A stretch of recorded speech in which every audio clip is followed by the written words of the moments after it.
Chapter 9 Under the Moon. Jack froze. "It's him," Annie whispered. The knight held out his gloved hand. "Come on, Jack," Annie said. "Where are you going?" said Jack. "He wants to help us," said Annie. "How do you know?" said Jack. "I can't just tell," said Annie.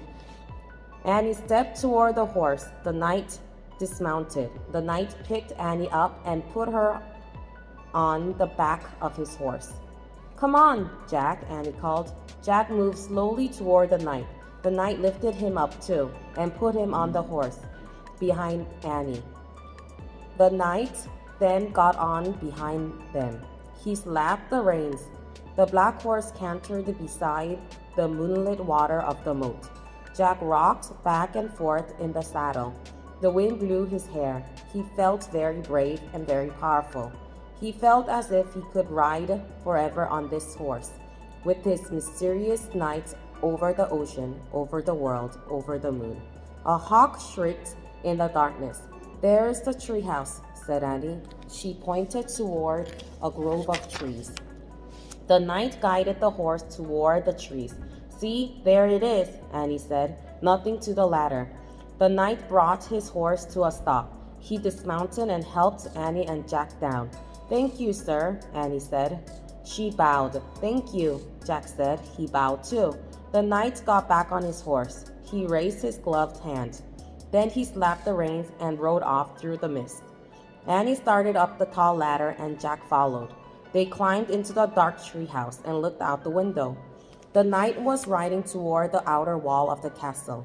They saw him go through the outer gate. Clouds started to cover the moon again.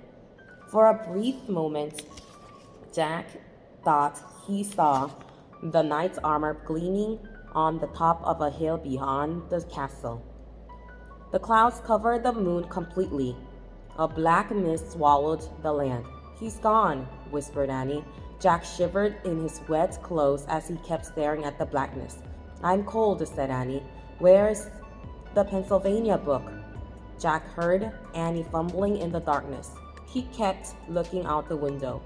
"I think this is it," said Annie. "I feel a silk bookmark." Jack was only half listening. He was hoping to see the knight's armor gleam again in the distance. "Okay, I'm going to use this," said Annie, "because I think it's the right one. Here goes. Okay, I'm pointing. I'm going to make a wish. I wish we could go to Frog Creek." Jack heard the wind begin to blow softly. "I hope I pointed to the right picture in the right book," said Annie. "What?" Jack looked back at her. "Right picture? Right book?" The treehouse began to rock. The wind got louder and louder. "I hope it wasn't the dinosaur book," said Annie. "Stop!" Jack shouted at the treehouse. Too late! The treehouse started to spin. It spun faster and faster. Then everything was absolutely still. Absolutely still.